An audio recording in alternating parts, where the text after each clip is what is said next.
Muy buenos días, familia. Espero que todos se encuentren animados el día de hoy. Es un honor, un privilegio estar nuevamente otro domingo acá todos juntos alabando a Dios. Amén. Es increíble ver empezando el día con milagros que del siglo XXI, que es como el bautismo de consuelo. Amén. Y ver que Dios se sigue moviendo en el corazón de las mujeres, en los redimidos y en los universitarios también. Es increíble. Y bueno, todos pudimos ver las buenas noticias, lo que realmente está haciendo Dios alrededor del mundo. Y es increíble porque esto no sería posible si no fuéramos un movimiento mundial. Pero realmente, yendo más profundo, no sería posible si Jesús no nos hubiera dado el mandamiento de hacer discípulos de todas las naciones. Y nosotros podemos deleitarnos de lo que realmente hace Dios alrededor del mundo. Pero como dije antes, no es una casualidad. Esto realmente viene de algo mucho más profundo, que son las convicciones bíblicas que tenemos. Realmente no podríamos tener una familia mundial si realmente nuestro fundamento no fuera la palabra de Dios. La clase de hoy nos ayudará como discípulos a estar seguros del movimiento de Dios, de la iglesia en la que estamos. Si nos visitas el día de hoy vas a aprender de cómo la iglesia es y lo que realmente creemos como movimiento. Cuando hablamos de instrucciones o convicciones, podemos hablar de diferentes cosas. Lo más importante y nuestra autoridad es la Biblia. Amén. Es la realidad. Pero hay otras cosas que después de la Biblia también usamos para instrucción y convicciones. También tenemos líderes que nos guían, y también la cultura. ¿Cómo así? Muchas veces al tomar la decisión acá en Lima no hace la misma decisión que tomar la decisión en China. Las decisiones, indicaciones que realmente tomamos también son moldeadas por la cultura. En China tú eres arrestado si compartes la fe en la calle. Muchos de nuestros hermanos han tenido que pasar por eso. Entonces, cuando hablamos de instrucciones, indicaciones, vamos primero a la Biblia, pero el liderazgo y la cultura son también cosas que influyen. La verdad es que en el siglo XXI, las personas cuando van a una iglesia se fijan en las opiniones de la iglesia. Muchas veces, esta iglesia me deja ir con jeans, o esta iglesia usa guitarras o usa tambores en su alabanza. Y las personas se fijan más en las opiniones de una iglesia que en las convicciones y el fundamento de la iglesia. Hoy yo quiero hablarte de las 5 convicciones fundamentales que como iglesia tenemos. 5 convicciones fundamentales que como discípulos tenemos. Amén. Y si no son las tuyas, que Dios te guarde. Amén. Porque realmente son convicciones bíblicas que nos han hecho y nos seguirán haciendo el reino de Dios alrededor del mundo. Estas son las convicciones bíblicas. Por eso, el título de esta clase es 5 convicciones fundamentales. Nuestras 5 convicciones fundamentales. Antes de empezar, por favor, acompáñenme a una oración a Dios. Padre Santo, muy buenos días, Señor. Padre, a ti nos rendimos el día de hoy. Dios, no merecemos, Señor. No merecemos el honor de poder estar acá y abrir tu palabra y aprender de ella. No merecemos, Dios, que tú nos hayas adoptado, Señor, en tu familia. No merecemos, Padre, tu misericordia, tu amor que renuevas todos los días. Padre, no somos merecedores de nada que venga de parte tuya, simplemente el castigo, Padre, que merecen nuestros pecados. Pero, Padre, queremos alabarte y glorificarte por enviar a tu Hijo Jesús a darnos una nueva vida el día de hoy. Gracias, Padre, porque podemos aprender de tu palabra, de cómo vivir, Señor, y cómo seguir siendo fieles por el resto de nuestras vidas. Padre, guíanos el día de hoy, que sea tu Espíritu sobre nosotros, que sea tu Espíritu hablando el día de hoy, y haz este hombre a un lado, Padre. Que sea tus escrituras y tu palabra hablando en nuestros corazones, y que sea el fruto de esto para la gloria y honra tuya, Jesús. Padre, todo lo oramos en tu nombre, Señor Jesús. Amén. Amén. Primer convicción fundamental: somos una iglesia de la Biblia, no una iglesia del Nuevo Testamento. somos una iglesia de la Biblia, no simplemente una iglesia del Nuevo Testamento. Vamos a ir a 2 Timoteo, muy rápidamente. Y vamos a entender un poco más de este concepto. Somos una iglesia de la Biblia, no solo una iglesia del Nuevo Testamento. Vamos, bro. 2 Timoteo, capítulo 3, versículo 14, dice así. Y si están ahí, por favor, déjenme saber que están ahí, amén. Dice, 2 Timoteo 3, desde el 14 dice: pero tú permanece firme en lo que has aprendido y en lo cual estás convencido, pues sabes de quiénes lo aprendiste. Desde tu niñez conoces las sagradas escrituras que pueden darte la sabiduría necesaria para la salvación mediante la fe en Cristo Jesús. Toda la escritura es inspirada por Dios y útil para enseñar, para reprender, para corregir y para instruir en la justicia, a fin de que el siervo de Dios esté enteramente capacitado para toda buena obra. Si eres discípulo y has pasado por los estudios, siempre has leído el 16 y el 17. Pero acá es Pablo hablándole a su hijo en la fe, Timoteo, y le habla: confía en las sagradas escrituras. Dice también, toda escritura es inspirada por Dios. Y realmente, acá en el contexto de la Biblia, las sagradas escrituras o las escrituras era el Antiguo Testamento. Acá no está hablando del Nuevo Testamento porque en este momento el Nuevo Testamento no existía. Entonces, ¿cuáles eran las sagradas escrituras? Bueno, el Antiguo Testamento. Dicen por ahí que tú puedes estar equipado para ser un cristiano solo con el Antiguo Testamento. Y es verdad. Es verdad. ¿Por qué? Porque eso es lo que estaban haciendo los apóstoles en el siglo XXI. Todas las personas, obviamente, con las enseñanzas de Jesús que se iban rondando en el primer siglo. Pero no solo somos una iglesia del Nuevo Testamento, porque la realidad es que no habría Nuevo Testamento sin Antiguo Testamento. Entonces, Jesús en sus enseñanzas se refirió siempre al Antiguo Testamento. En el Nuevo Testamento cita al menos unas 302 veces el Antiguo Testamento. Tiene alusiones. ¿Qué quiere decir? Que no es una referencia exacta, no lo menciona explícitamente, pero tiene más de 493 alusiones en el Nuevo Testamento del Antiguo Testamento. No solo somos una iglesia del Nuevo Testamento, somos una iglesia de la Biblia. ¿Están conmigo, familia? En total, en el Nuevo Testamento aparecen 933 veces el Antiguo Testamento. Cuando tú lees el Antiguo Testamento, estás leyendo la Biblia que Jesús leía. Cuando lees los salmos que están en el Antiguo Testamento, ves las oraciones que Jesús hacía y las convicciones que Jesús tenía. Entre más entendemos el Antiguo Testamento, más entendemos a Jesús. Amén. Ahora, si el Antiguo Testamento también es la Biblia, la palabra de Dios, ¿por qué necesitamos el Nuevo Testamento? Ok, vamos a ir a Colosenses. Y vamos a aprender un poco más. Ok, ya vimos que el Antiguo Testamento era necesario para que los apóstoles aprendieran y siguieran firmes en la palabra. Pero en Colosenses, ¿por qué el Nuevo Testamento? Déjenme saber cuando estén ahí, familia. Colosenses 2, versículo 13. Un amén cuando estén ahí, familia. Amén, bro, amén. Desde el versículo 13 dice así: antes de recibir esta circuncisión, ustedes estaban muertos en sus pecados. Sin embargo, Dios nos dio vida en unión con Cristo al perdonarnos todos los pecados y al anular la deuda que teníamos pendiente por los requisitos de la ley. Él anuló esa deuda que nos era adversa, clavándola en la cruz. Esta escritura, como muchas más, explica los principios y las lecciones del Antiguo Testamento. Podemos aplicarla a nuestra vida. Pero hay algo que Jesús vino a hacer y clavar en la cruz, que era la ley. La ley, cuando se refiere a la ley, habla de la ley de Moisés. Todos los requisitos que tenías que hacer para tú ser ceremonialmente limpio. Pero con la llegada, vida, muerte y resurrección de Jesús, cada uno de nosotros puede recibir esa limpieza por medio de su sangre. ¿Amén? Amén. Entonces dice acá que nosotros podemos usar el Antiguo Testamento, pero la ley de Moisés y las leyes del pueblo de Israel ya no son aplicables a nuestras vidas. ¿Por qué? Porque ahí es donde entró Jesús con un nuevo pacto.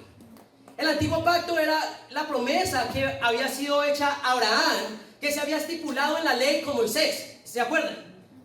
Sí.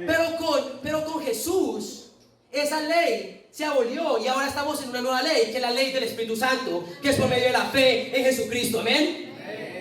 Entonces, el antiguo pacto se encuentra dentro del Antiguo Testamento, pero no son lo mismo.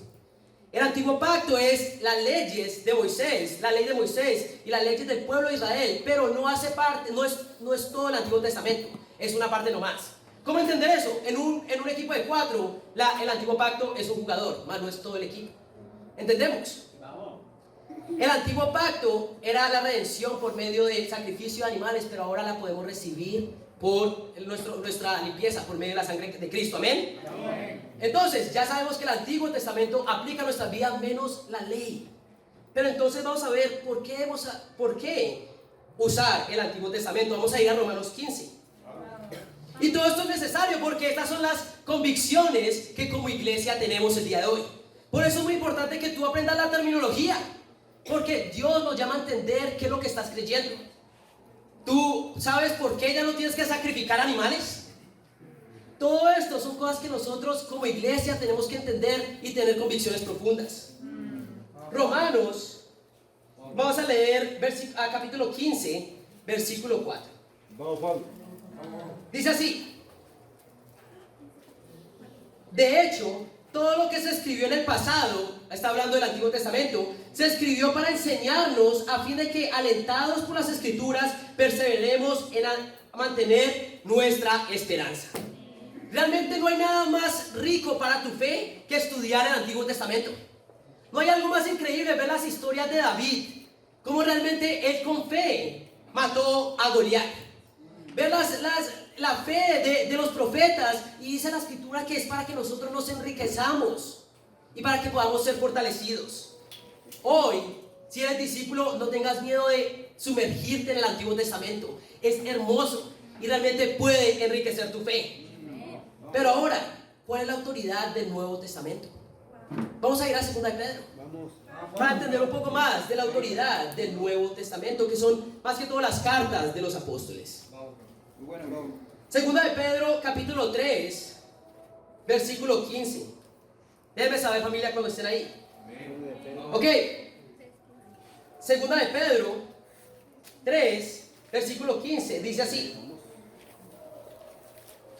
tengan presente que la paciencia de nuestro Señor significa salvación, tal como les escribió también sabiduría, dice, tengan muy presente que la paciencia de nuestro Señor significa salvación, tal como les escribió también nuestro querido hermano Pablo, con la sabiduría que Dios le dio. En todas sus cartas se refiere a estos mismos temas. Hay en ellas algunos puntos difíciles de entender que los ignorantes inconstantes tergiversan, como lo hacen también con las demás escrituras, para su propia perdición. Acá hay dos puntos supremamente importantes. ¿Qué quiere decir esto? Que primero que todo, a Pablo seguía hablando de parte de Dios. Dice acá, Pablo sigue enseñando cosas nuevas con la sabiduría que Dios le ha dado. Y esto es increíble. Está diciendo acá el apóstol Pedro que Pablo está hablando las mismísimas palabras de Dios. Pero no solo eso, dice, estas nuevas enseñanzas que Pablo está enseñando, muchas personas las tergiversan, como lo hacen con las demás ¿qué? Escrituras. ¿Qué quiere decir? Que lo que estaba hablando Pablo en sus cartas también eran parte de las escrituras. Tenemos que entender que todas esas enseñanzas que Pablo llevó, que ahorita son sus cartas, y las cartas de los apóstoles, también eran consideradas las escrituras de Dios. Somos una iglesia de la Biblia, no solo una iglesia del Nuevo Testamento. ¿Están conmigo, familia? Vemos que el Antiguo como el Nuevo Testamento nos sirve para enriquecernos, y vemos que lo que teníamos que dejar de cumplir del Antiguo ahora es cumplido con las enseñanzas de Jesús y más. En diferentes libros del Nuevo Testamento, como en Apocalipsis, habla que las escrituras, las palabras de los apóstoles eran consideradas la palabra de Dios. Libros como Apocalipsis, Efesios y otras cartas nos dejan entender que no solo el Antiguo, sino el Nuevo Testamento también es palabra de Dios. Amén. Segunda convicción que tenemos como iglesia: callamos donde la Biblia habla y hablamos donde la Biblia calla. Callamos donde la Biblia habla y hablamos donde la Biblia calla. Esta es nuestra segunda convicción que tenemos como iglesia. Primero, callar donde la Biblia habla y hablar donde la Biblia calla no es una citación de la Biblia. No estamos citando, esta convicción no es el nombre no es sacado de la Biblia. Pero ¿qué significa callar cuando la Biblia habla? Bueno, vamos a ir a Apocalipsis 21. Vamos, bro, muy bueno. Contigo, bro. Contigo, Juan. Apocalipsis 21, versículo 8. Dice así, Apocalipsis 21, 8 dice: pero los cobardes, los incrédulos, los abominables, los asesinos, los que cometen inmoralidades sexuales, los que practican artes mágicas, los idólatras y todos los mentirosos recibirán como herencia el lago de fuego y azufre. Esta es la segunda muerte. Es una escritura bastante fuerte, pero nos está hablando de lo que realmente es el pecado. ¿Qué quiere decir? Estas cosas son pecado y punto. Callamos donde la Biblia habla. Si el mentir, si el ser idólatra, si ser inmoralmente sexual es pecado, callamos y simplemente obedecemos. Eso es lo que nos referimos al decir que callamos donde la Biblia habla. Muchas personas quisieran sacar como un área gris en estas cosas, pero no existe área gris. Si eres un mentiroso, esta es la consecuencia. Entonces vemos que donde la Biblia habla, nosotros como discípulos callamos. Ser impuro. No podemos ser impuros, no somos impuros, simplemente callamos y obedecemos. ¿Están conmigo, familia? Amén. Tenemos que tener convicciones de que cuando la Biblia habla y es clara, tú ni simplemente obedeces a Dios. Ahora, ¿qué es hablar donde la Biblia calla? Vamos a ir a Génesis 2. Vamos, bro. Génesis 2, versículo 19. Dice así: Contigo, Juan. entonces Dios, el Señor, formó de la tierra toda ave del cielo y todo animal del campo y se los llevó al hombre para ver qué nombre les pondría. El hombre le puso nombre a todos los seres vivos y con ese nombre se les conoce. Entonces vemos acá que Dios ha creado todo el mundo, ¿verdad? Él crea las aves, crea los animales, creó las cucarachas, amén. No sé qué propósito tenía Dios con las cucarachas, amén. Pero creó todo. Pero le da un mandamiento a Adán. ¿Cuál fue? Tú ve y nómbralas. Tú tienes que darle nombres. Entonces el mandamiento es: ve y dales nombre, pero yo no te voy a decir los nombres. Tú vas a usar tu creatividad y le vas a poner nombre a todas las especies, amén. Y eso es lo que seguimos haciendo en el siglo XXI. Tenemos nombres bastante raros para todo, pero son tanta la cantidad que le tenemos que dar nombres raros también, amén. Pero vemos que en el siglo XXI seguimos dándole nombre a lo que Dios nos dijo que le diéramos nombre. Ahora, para darle nombre a todos los animales necesitas ¿de qué? Mucha creatividad. Imagina cuando se te acaba la imaginación. Ves un animal nuevo, un chipi. ¿Qué es eso? No sé, yo puedo poner el nombre que quiera. Pero el caso es que necesitaba mucha imaginación. Ahora, si se necesita imaginación y creatividad para nombrar todos los animales, ¿cuánta creatividad e imaginación tenemos que tener para evangelizar el mundo? Amén. Es la realidad. Jesús nos dijo: vayan y hagan discípulos de todas las naciones. Pero no nos dijo exactamente cómo hacerlo. No hay un paso a paso de cómo hacerlo. Por eso teníamos que sacar por un nombre a la iglesia. Y le pusimos Iglesia Cristiana Internacional de Lima. ¿Por qué? Porque quisimos. No está en la Biblia de cómo ponerle el nombre a tu iglesia. No está en la guía de qué nombre ponerle a tu charla bíblica. ¿Entiendes? O muchos nombres no existirían de charlas bíblicas, si así fuera. ¿Amén? Pero la Biblia nos da mucha guía, nos dice exactamente qué hacer, pero no siempre nos dice cómo hacerlo. Por eso cuando la Biblia calla, nosotros hablamos. ¿Por qué? Porque Dios nos ha dado esa autoridad para nombrar cosas que Dios no nos da exactamente por la Biblia. ¿Están conmigo, familia? El amar como Jesús amó. Bueno, Jesús amó de muchas maneras. Hoy nosotros hemos escogido hacerlo de muchas maneras también, siguiendo la Biblia. Pero un gran ejemplo de esto es Mateo 25, del 14 al 30.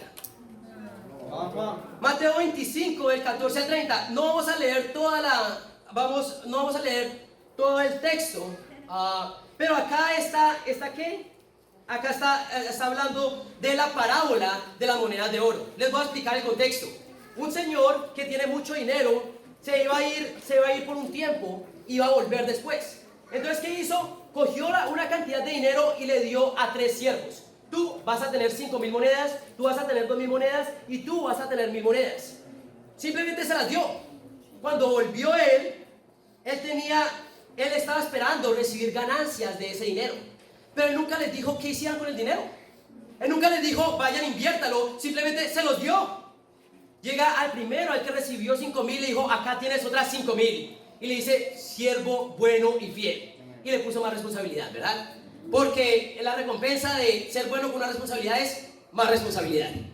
Entonces, si tienes una familia, un trabajo, bueno, hay que ser fiel con esas cosas. El caso es que llegó el segundo, que le había dado 2.000, y le dice, acá tienes otras 2.000. Y el hombre le dice, el Señor, eres un siervo bueno y fiel. Y le dio más responsabilidad. Pero llegó el tercero, y con el tercero el Señor se enfureció bastante. ¿Por qué? Porque el último no había hecho absolutamente nada. Pero acá vemos que el siervo no le dijo, pero tú no me dijiste para qué era este dinero. No me dijiste ni siquiera qué hacer con él. No. El problema fue que no hizo nada con lo que le había dado. No había dirección y ejemplo, pero ese no era el problema. ¿Qué quiere decir esto? Que muchas veces el problema no es falta de mandamientos, sino es falta de entendimiento de cuál es la voluntad de Dios. Muchas veces dejamos de hacer, no porque no sabemos qué hacer, simplemente no sabemos cuál es la voluntad de Dios. Si sabes cuál es la voluntad de Dios, así no recibas dirección, tú vas a hacer algo. Eso fue lo que hizo el siervo bueno y fiel. ¿Están conmigo, familia?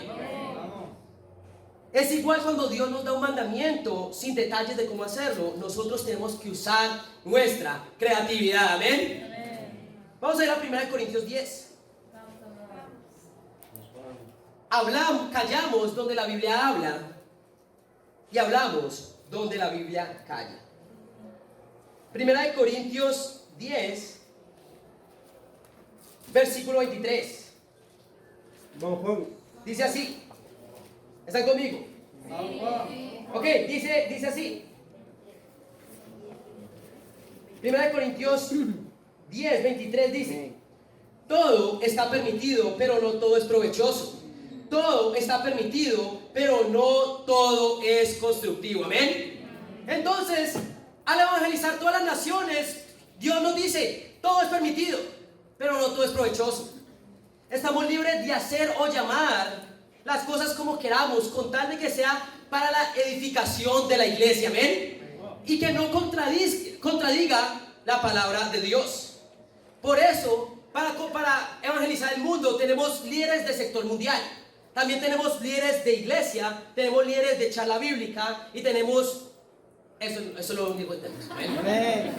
Pero ninguno de estos títulos está en la Biblia. Nadie en la Biblia fue llamado líder del sector mundial. Pero la palabra Biblia ni siquiera está en la Biblia. Amén. No necesita estar en la Biblia. Nosotros podemos usar nuestra creatividad que ha sido dada por Dios. ¿Están conmigo, familia? Por eso callar donde la Biblia habla es simplemente con humildad aceptar la autoridad que la Biblia tiene. Es simplemente eso. Si la Biblia es clara que algo es pecado o que algo es un mandamiento, simplemente callamos y obedecemos. Hay muchos ejemplos donde la Biblia habla y muchas personas quieren hablar también. Bautismo para salvación. ¿Y qué pasa con los lugares donde no hay agua? Porque estás hablando encima de lo que ya Dios dijo. No puedes hablar encima de lo que Dios ya dijo. Bautismo para el perdón de pecados y el don del Espíritu Santo. ¿Por qué hablar por encima de lo que Dios ya habló? ¿Están conmigo, familia? ¿Por qué compartir la fe, estudiar la Biblia con las personas? ¿Por qué hacer los discípulos? Yo no tengo el talento, yo tengo una personalidad tímida. ¿Por qué tienes que hablar por encima de las escrituras? Ya sabes qué es lo que hay que hacer. ¿Arrepentimiento antes del bautismo? ¿Me está llamando a ser perfecto? No, arrepentirte. No hables por encima de la Biblia. Hablan donde la Biblia ya ha hablado y tienen problemas con eso. Pero no es tu rol opinar.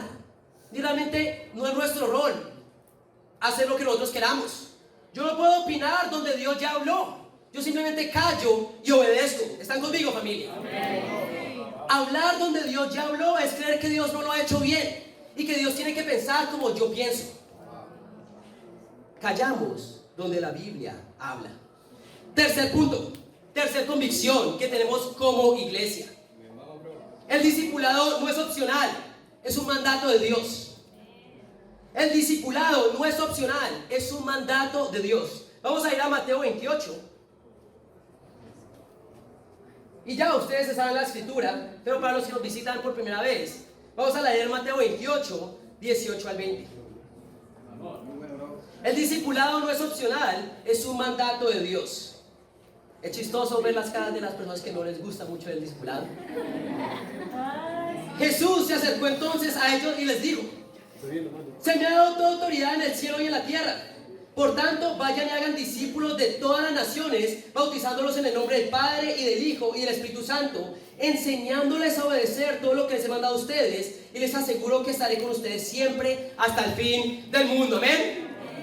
Nos encanta esta escritura. ¿Por qué? Porque la vivimos todos los días. Un verdadero discípulo vive esta escritura todos los días. Y decimos: wow, claro, tenemos que salir allá y hacer discípulos. Tenemos que enseñarles de la palabra. Y después de eso, cuando se arrepientan, tenemos que bautizarlos. Pero después de eso, dejemos ahí. Ya dejemos de leer la escritura. No. Después de bautizarse es: enséñenles a obedecer. Eso es el discipulado. Muchas veces nos gusta escoger de estos 3 mandamientos. La gran comisión se basa en 3 mandamientos: hacer discípulos, bautizarlos y enseñarles a obedecer.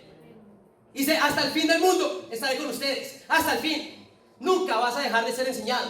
O al menos cuando llegues a ser como Jesús. Y yo te puedo decir cuándo va a pasar eso. Nunca.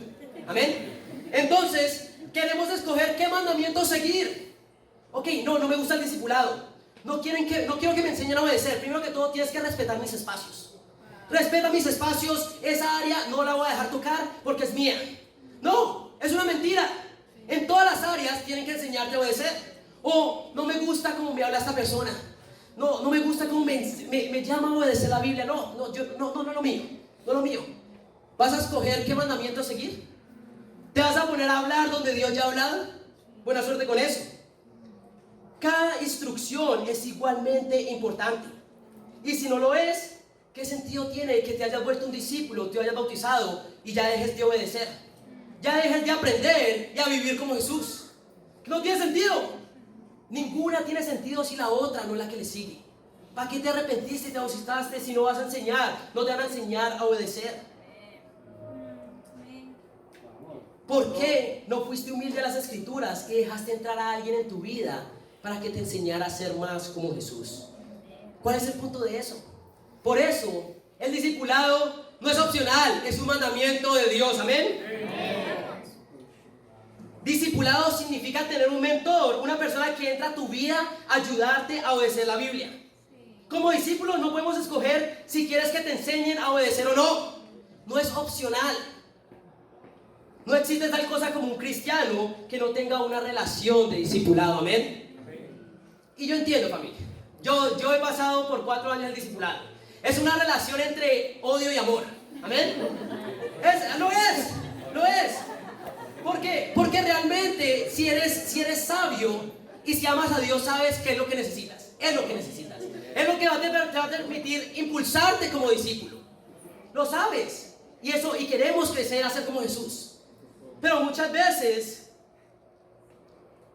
nuestro orgullo es expuesto en el discipulado. Amén. Queremos presentarnos perfectos. Queremos presentarnos como que yo puedo manejar todo a mi manera. Y ese es simplemente nuestro orgullo a las escrituras y a Dios. Pero querer hacer las cosas de nuestra manera sería ir completamente en contra de la voluntad de Dios. Porque Dios nunca te llamó a hacerlo solo, sino que te enseñaran, te ayudaran y te motivaran. El discipulado es necesario. Yo, familia, yo sé que es sufrir en el discipulado. Yo he tenido que sufrir, yo he tenido que llorar, yo me he sentido frustrado, triste. Yo sé que es eso, yo sé que es cuando te dan en el punto y no quieres oír el pecado que ya sabes que por mucho tiempo tenías que haberte arrepentido. Pero tenemos que mantenernos suaves a las escrituras, familia. No se trata ni de nosotros, ni de la persona que nos está llamando a obedecer, se trata de Dios.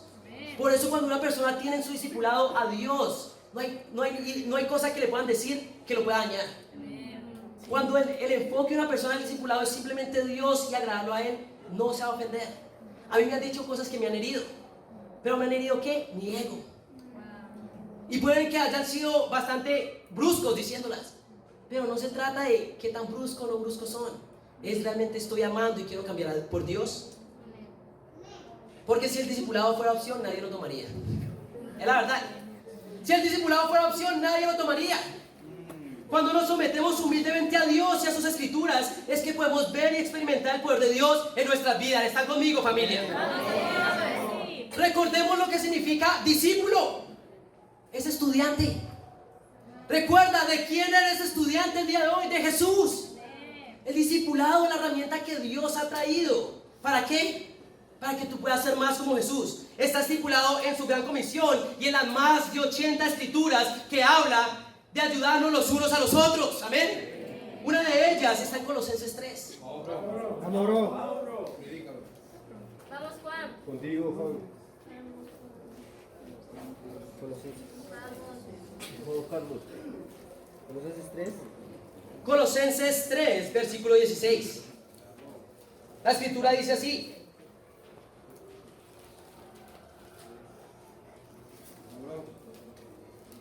Colosenses 3:16 dice: que habiten ustedes la palabra de Cristo con toda su riqueza, instrúyanse y aconséjense unos a otros con toda sabiduría, canten salmos, himnos y canciones espirituales a Dios con gratitud de corazón. Acá nos enseña a instruirnos y aconsejarnos en la palabra de Dios o en la sabiduría que viene de Dios. Amén. También está en 2 Timoteo el principio del discipulado, y esta es una de las que me gustaron, de las más de 80 escrituras que habla de unos a otros. En 2 Timoteo 2, versículo 1 dice así: así que tú, hijo mío, fortalécete por la gracia que tenemos en Cristo Jesús. Lo que me has oído decir en presencia de muchos testigos, encomiéndalo a creyentes dignos de confianza, que a su vez estén capacitados para enseñar a otros. Amén. Acá nos enseñan que nos tienen que enseñar para nosotros estar plenamente capacitados para enseñar a otros. Y por eso me place darles una buena noticia el día de hoy. Amén. ¿Cuál es la buena noticia? Que de ahora en adelante como iglesia vamos a tomar todos juntos los principios básicos. Todos los estudios de principios básicos. Amén. Es increíble. Si eres un discípulo, has pasado por los principios básicos y es lo que te ayudaron a entender y crear una verdadera fe bíblica en Jesús y realmente poder cambiar tu vida.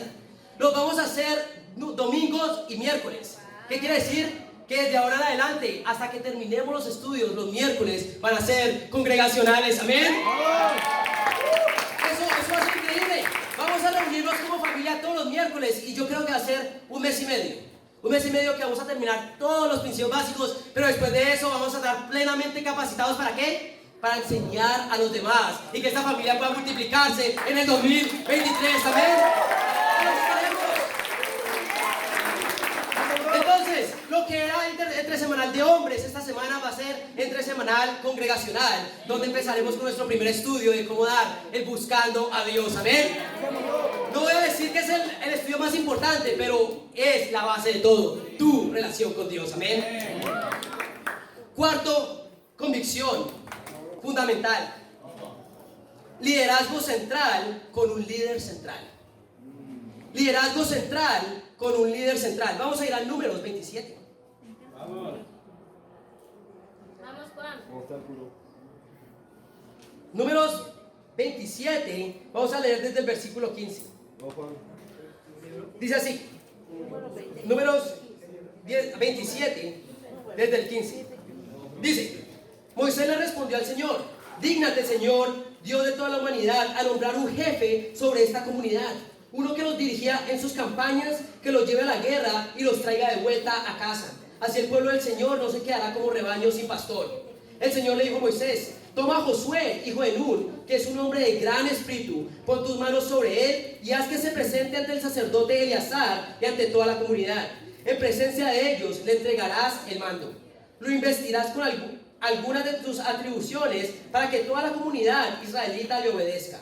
Se presentará ante el sacerdote Eleazar, quien mediante el Urim consultará al Señor. Cuando Josué ordene ir a la guerra, la comunidad entera saldrá con él, y cuando le ordene volver, volverá. Moisés hizo lo que el Señor le ordenó, tomó a Josué y lo puso delante del sacerdote Eleazar y toda la comunidad. Luego le impuso las manos y le entregó el cargo tal como el Señor lo había mandado. Vemos acá un líder central. Bueno, sabemos que Moisés en medio de Egipto sacó a todo el pueblo de Israel, amén, y lo condujo por todo el desierto. Ellos fueron infieles, no tuvieron fe y no pudieron entrar a la tierra prometida. Por eso tuvieron que deambular 40 años para que toda esa generación perversa muriera y sus hijos pudieran entrar.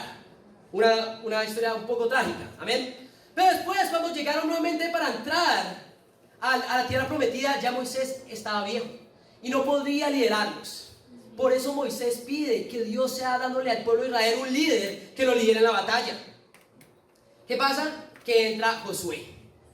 Vemos acá, esta es una de las muchas veces en la Biblia que el pueblo de Dios era unificado mediante un liderazgo central fuerte y un líder espiritual. Los líderes eran escogidos por Dios para liderar a su gente y que los llevara a hacer la voluntad de Dios.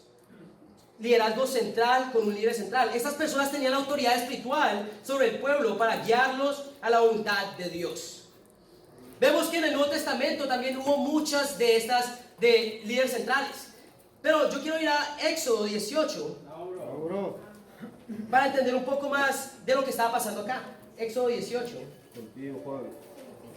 Éxodo 18. Vamos a leer desde el 24. Éxodo 18, 24 dice así: este es el momento en donde Moisés era el único líder sobre 1 millón de personas. Imagínate ser el líder sobre 1 millón de personas. Hay líderes de charlas con 10, 12 que se están sintiendo un poco presionados, ¿amén? Pero este hombre tenía que liderar 1 millón de personas.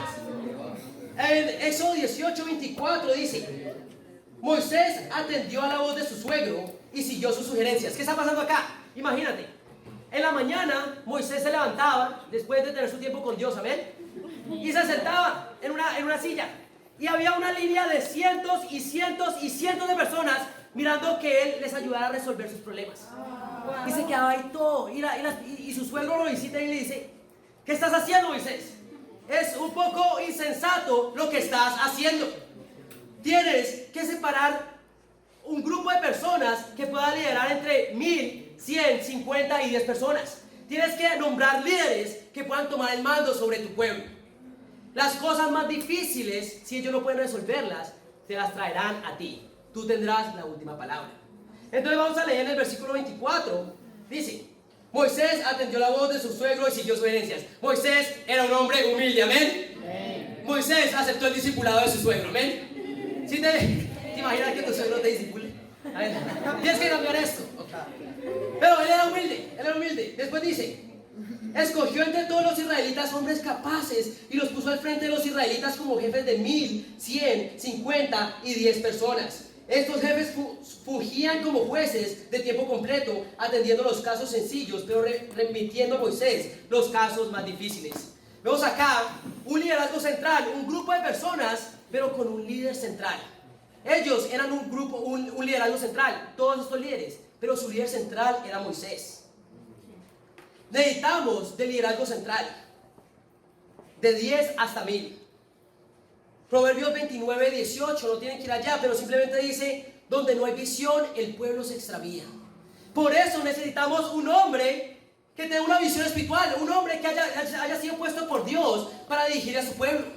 Imagínate donde a mí, a los 2 meses como discípulo, me hubieran puesto por encima de la iglesia para liderarla. Esa iglesia ya no existiría, te lo aseguro. ¿Por qué? Porque yo no tengo visión, porque necesito aprender de Dios a cómo hacer las cosas. Sin liderazgo central, tal vez no existiría la iglesia acá en Lima. ¿Por qué? Porque hubo hombres que, empezando el movimiento en Los Ángeles, pensaron en Lima, Perú. Personas con visión. Por eso ahorita hay más de 50 naciones plantadas. Por eso hay más de 170 iglesias alrededor del mundo. Porque Dios le da visión, nos da visión por medio de los líderes y un liderazgo central. Amén. Amén. Gracias a la fe de un hombre que creyó en Dios y en las escrituras, es que nosotros hoy podemos tener una iglesia en Lima. ¿Cómo llegas de una congregación de 30 que empezó a una congregación de más de 10,000 personas, discípulos alrededor del mundo? Una cosa errónea, familia, a veces cuando pensamos en un líder central, es un hombre que tiene toda la autoridad o tiene todas las responsabilidades y todo el poder, y que nadie le puede decir nada. Pero realmente eso no es lo que la Biblia nos enseña. Acá en Éxodo nos dice lo contrario. Usted tiene que repartir su poder. Por eso el poder no está simplemente monopolizado por una persona, porque la Biblia no enseña eso, pero el liderazgo central es algo bíblico.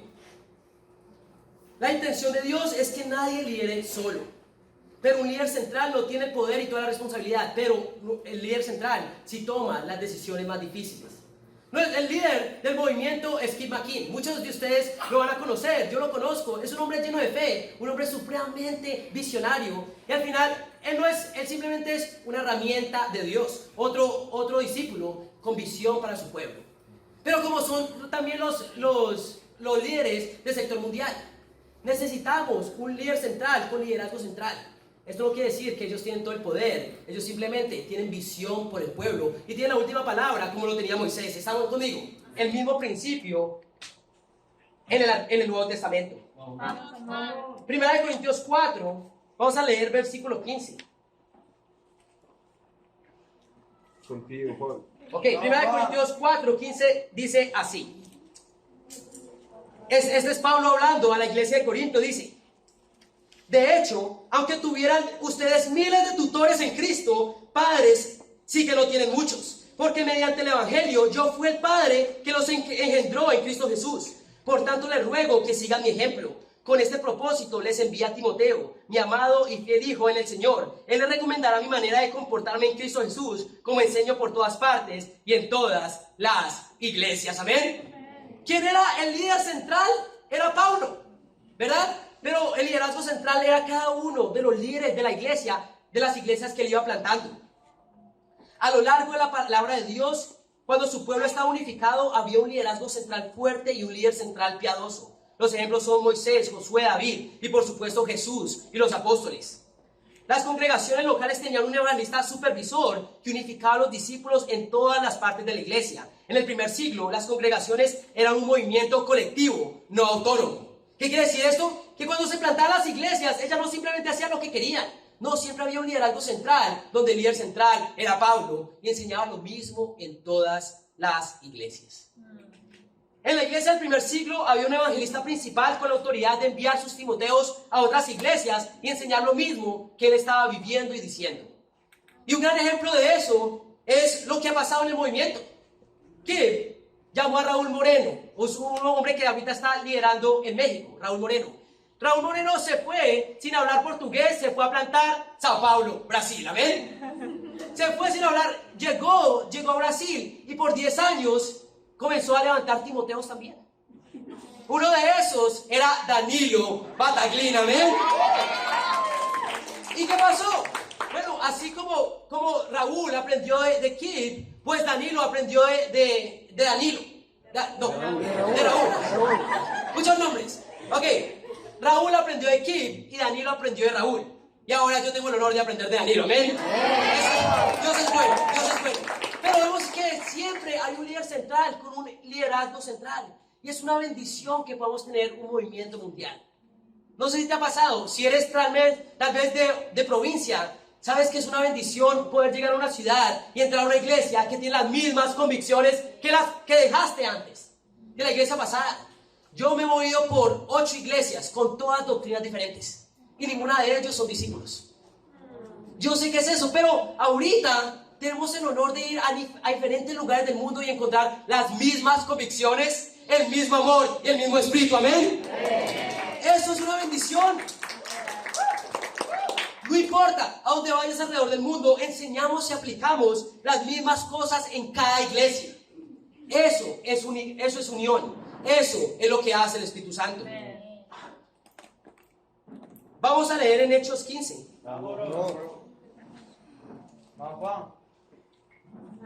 Hechos 15, versículo 13. Dice acá, Hechos 15, versículo 13, dice.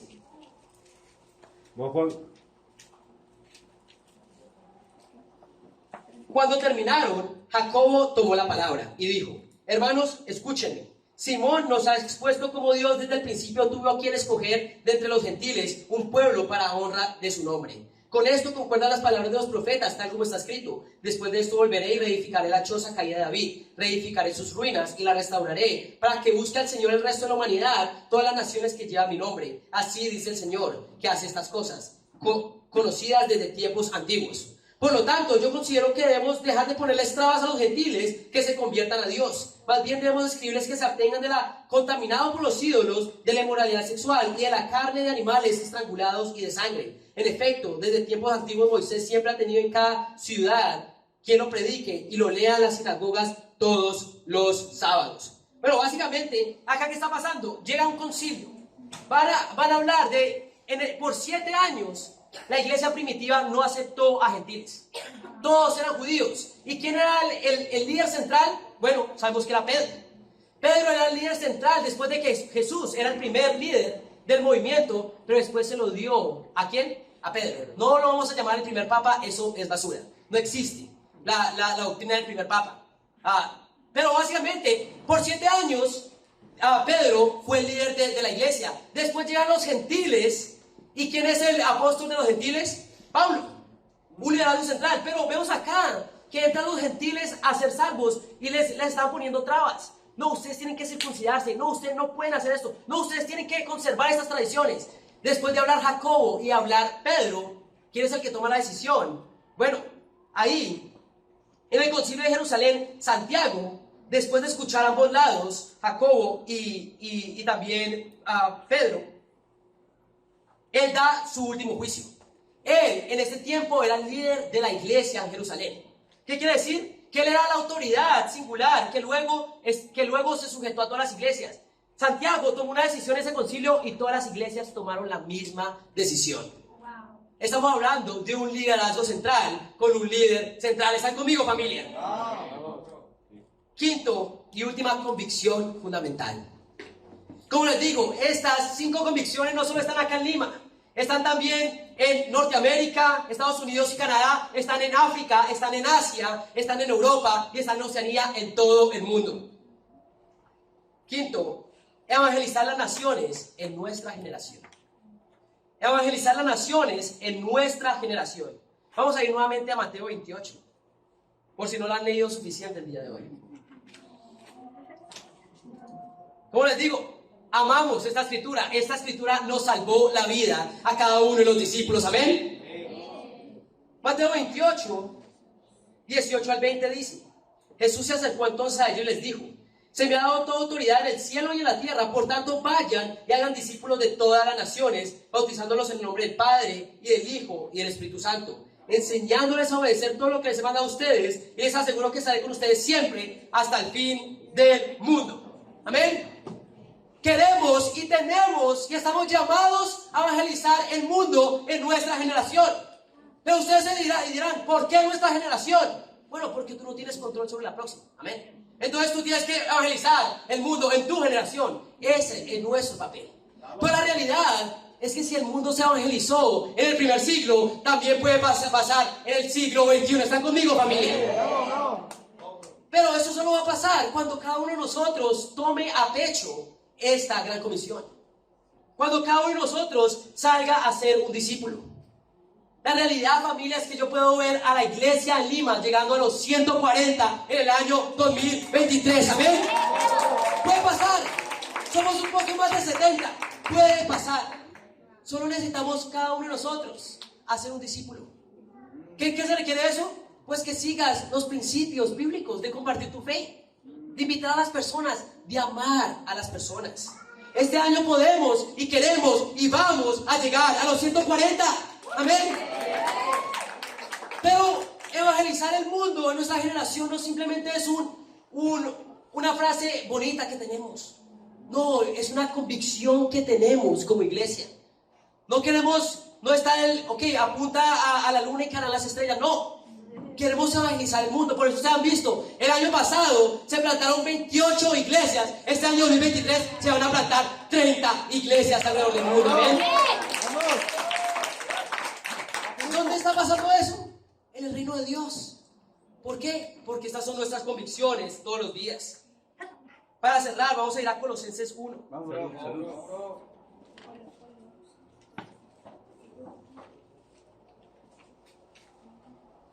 ya el día de hoy, ya Emiko hizo su primera discípula con milagros, amén. Eso es increíble. Y así, ya, bueno, no sé quién hizo discípula a Reina, bueno, las chicas, vamos a decir Wendy, ya hizo una discípula también este año, amén. No, es que es increíble. Cada uno de nosotros puede estar acaparado viendo cómo una persona realmente llega a los pies de Dios. No queremos que sean solo los líderes de charla, no queremos que, no, somos todos. Y eso es increíble.